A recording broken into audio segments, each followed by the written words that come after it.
మంచిర్యాల జిల్లా బెల్లంపల్లి ఎమ్మెల్యేపై ఓ పత్రిక ప్రచురించిన కథనాలపై కాంగ్రెస్ నాయకులు మండిపడ్డారు. ఈ మేరకు బెల్లంపల్లి కాంగ్రెస్ పార్టీ కార్యాలయంలో స్థానిక మున్సిపల్ మాజీ చైర్మన్ మత్తమారి సూరిబాబు ఆధ్వర్యంలో మీడియా సమావేశం ఏర్పాటు చేశారు. ఈ సందర్భంగా సూరిబాబు మాట్లాడుతూ ఈ నెల 15వ తేదీన ఓ ప్రముఖ దినపత్రికలో లోకల్లో ఉండరు, హైదరాబాద్లో దొరకడు అంటూ స్థానిక ఎమ్మెల్యే గడ్డం వినోద్పై కథనాన్ని ప్రచురించిందని, అది పూర్తిగా అసత్య కథనమంటూ దాన్ని కాంగ్రెస్ పార్టీ తరపున ఖండిస్తున్నామని తెలుపుతూ ఎమ్మెల్యే వినోద్పై బురద జల్లే ప్రయత్నం మానుకోవాలని హితవు పలికారు. బెల్లంపల్లి నియోజకవర్గాన్ని అభివృద్ధి చేయడానికి రాష్ట్ర ముఖ్యమంత్రి రేవంత్ రెడ్డికి, ఉప ముఖ్యమంత్రి బట్టి విక్రమార్కకి, వివిధ శాఖల మంత్రులను కలుస్తూ బెల్లంపల్లి అభివృద్ధికి నిధులు తీసుకురావడానికి ఎమ్మెల్యే వినోద్ ప్రయత్నం చేస్తుంటే కొంతమంది పనిగట్టుకుని ఎమ్మెల్యేను విమర్శించే విధంగా పత్రికల్లో రాయించడం సరైనది కాదన్నారు.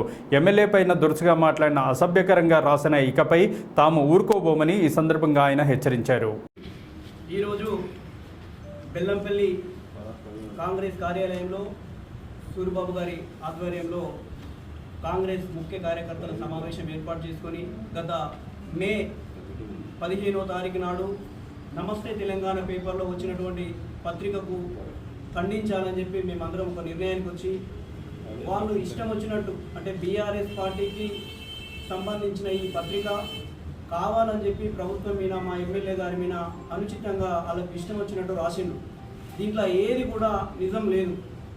కావాలని చెప్పి ఎమ్మెల్యే గారి మీద బురద జల్లాలని చెప్పి రాసింది తప్ప, ఉద్దేశపూర్వకంగా రాసింది తప్ప దీంట్లో ఏది మాత్రం నిజం లేదు. ఇలా రాసిన దాంట్లో ఓటు హక్కు వినియోగించుకొని ఎమ్మెల్యే అని రాశారు.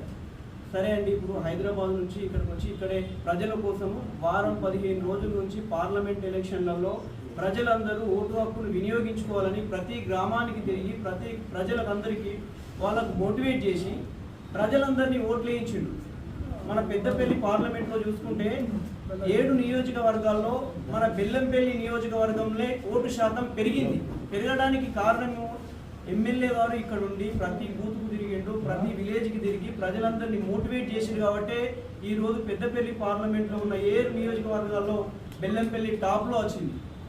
ఆ ఒక్క ఓటు సార్ వినియోగించుకోకపోవడం వల్ల ఇక్కడ వేల ఓట్లు ప్రజలందరినీతో వేయించడంలో కీలక పాత్ర పోషించిండు. అది అర్థం చేసుకోకుండా ఎమ్మెల్యే గారు ఒకరు ఓటు వేయలేదంటే ఆయన ఓటు వేయకపోవడం వల్ల ఇక్కడ 10-15 వేల ఓట్లు ఆయన ఇన్స్పైర్ చేసి వేయించిండని చెప్పి ఈ సందర్భంగా తెలియజేస్తూ, అదేవిధంగా ఇది ముగ్గు పోస్తాడు, ప్లాట్ కొని ఇక్కడ వెంటనే ముగ్గు పోస్తాడు అన్నాడు. ఇల్లు కట్టాలంటే అంత తొందరగా అవుతుంది. ప్లాట్ కొట్టాడు, చూస్తుండు, ఆల్రెడీ ప్లాట్ చూసిండు, ప్లాట్ కొన్నాడు, అడ్వాన్స్ కూడా పెట్టిండు, అతి త్వరలోనే ముగ్గు పోస్తాడు. మీరు ఏది తెలియకుండా అంటే ప్లాట్ కొన్నది, ప్లాట్ చూసిందంతా పత్రికా ముఖంగా ప్రజలందరికీ చెప్పాలా అండి? ఈ తెలంగాణ పత్రికకు చెప్పాలా? అట్లా ప్లాట్ కొంటుండు, ఖచ్చితంగా అతి త్వరలోనే ముగ్గు పోసి ఇల్లు కడతాడు, ఖచ్చితంగా సంవత్సరంలోపు ఇల్లు కట్టి ఖచ్చితంగా ఇక్కడే ఉంటాడు. అదంతా తెలుసుకోకుండా మీకు ఇష్టం వచ్చినట్టు రాస్తే మాత్రము కాంగ్రెస్ నాయకులు, కార్యకర్తలు ఎవరు కూడా ఇక్కడ ఊరుకోవడానికి సిద్ధంగా లేరు.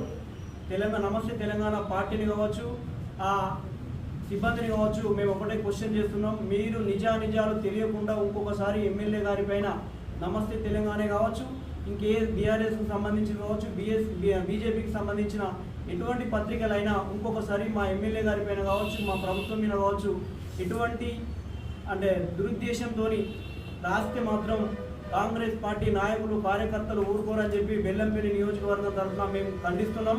వెంటనే నమస్తే తెలంగాణ పత్రిక సిబ్బంది ఈ ఏదైతే మీరు రాసిండో దాన్ని వెంటనే వెనక్కి తీసుకోవాలని చెప్పి, వెనక్కి తీసుకొని నేరాషదుగా తప్పకుండా సారీ చెప్పాలని చెప్పి ఈ సందర్భంగా తెలియజేస్తూ, అంటే దీన్ని ఇక్కడ ఉన్న లోకల్లో కొంతమంది నాయకులు ఈ పత్రిక రావడానికి వాళ్ళు కొంతమంది ఎవరో దొంగలు వెనుకుండి దీన్ని రాయించిందని చెప్పి మాకు అనుమానం వస్తుంది. మీకు దమ్ము ధైర్యం ఏమన్నా ఉంటే డైరెక్ట్ వచ్చి, మీకు దమ్ముంటే నేను రాయించినా అని చెప్పి నేనని చెప్పి చెప్పకుండా ఈ దొంగచాటున ఉండి ఇట్లాంటి పత్రికలు రాయించి చేస్తే మాత్రం ఊరుకునేది లేదు.